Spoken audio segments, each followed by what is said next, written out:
Have you ever stopped to think about what would happen if the first rung on the career ladder just disappeared?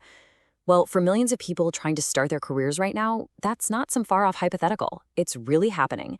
Today, we're going to dig into why that classic first job is vanishing, and more importantly, what we can actually do to build something new in its place. Think back to your first real job. You remember it, right? For most of us, it was probably less about the actual work we were doing and more about just being there. You were soaking it all in. That first job was so much more than a paycheck. It was our way in, our chance to learn all the unwritten rules of the professional world. And that's really the key here. These jobs weren't just about learning how to do task A or task B. They were a full-blown education in how to be a professional, a kind of quiet apprenticeship in the real world of work. So this brings us to the core idea for today, the career on-ramp. You know, for generations, that first job was how you merged onto the career highway. But that on-ramp, well, it's being systematically dismantled, and the fallout from that is absolutely huge. Okay, so what do we mean by this cognitive on-ramp? Well, it's the idea that entry-level jobs were never really about making copies or fetching coffee. They were about learning the tacit physics of the workplace, all the stuff you just can't learn in a classroom. Things like how do you read a room? How do you navigate office politics? How do you handle the messy, ambiguous reality of a project? It was where all that academic theory finally slammed into reality. And here's the problem. AI and automation are getting shockingly good at all those routine tasks. You know, writing first-pass code, cleaning up a dataset, doing a basic resume screen. The exact grunt work that used to be this apprenticeship is now being handled by software. The result? That well-worn path from school into a stable career is starting to just fade away. And listen, this isn't just some temporary hiring freeze for new grads. No, it's much, much bigger than that. What we're looking at is a real structural mobility crisis, and it's carving out a massive hole in our workforce. You have to understand this one critical difference. In the past, automation on the factory floor displaced manual labor. It replaced hands. But this new cognitive revolution is a completely different beast. It's happening in the office. And it's not just replacing tasks, it's replacing the entire learning process itself. And this creates this incredibly dangerous paradox for companies, what's being called the hollow middle. On one hand, businesses are screaming for senior-level experts, people with deep experience and strategic judgment. But at the very same time, they're automating away the junior roles that are the only way to actually develop that talent in the first place. I mean, there's a phrase that just nails the absurdity of it all. They are burning the nursery to warm the house.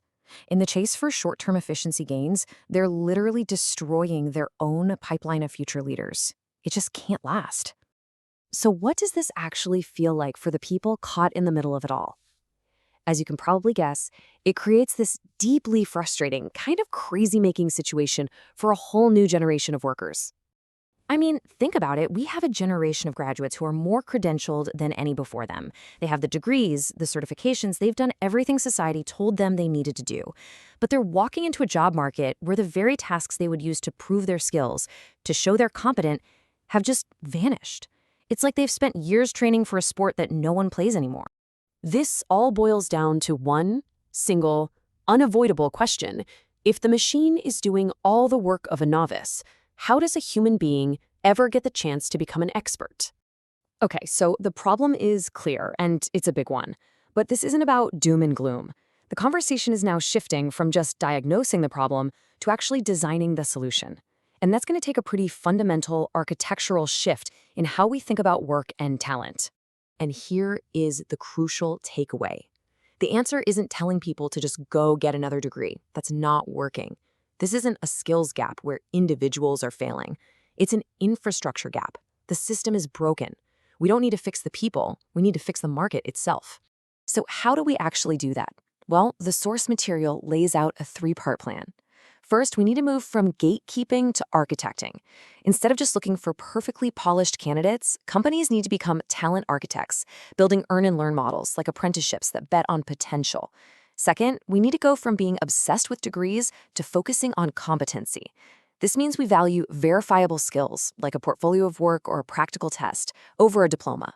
And third, our policies need to create trampolines, not just safety nets. We need platforms that don't just catch people when they fall, but actively help them spring upward into better opportunities. So where does all this leave us? Well, we're at a really critical moment. The path that worked for generations is crumbling, and that's scary. But its collapse also gives us this rare opportunity to build something entirely new. And that really gets to the heart of it all. Yeah, the disappearance of the first job is a crisis, no doubt. But it is also an invitation to be more thoughtful, more intentional, and frankly, more equitable in how we design the workforce of the future. We can actually build an on-ramp that's stronger and more inclusive than the one we're losing. And that really leaves us with the final question, the one that's on all of us. This problem is not going to solve itself. It's going to require deliberate, creative design from everyone, from companies, from educators, from policymakers. The question isn't if the old on-ramp is gone, it is. The real question is, what are we going to build in its place?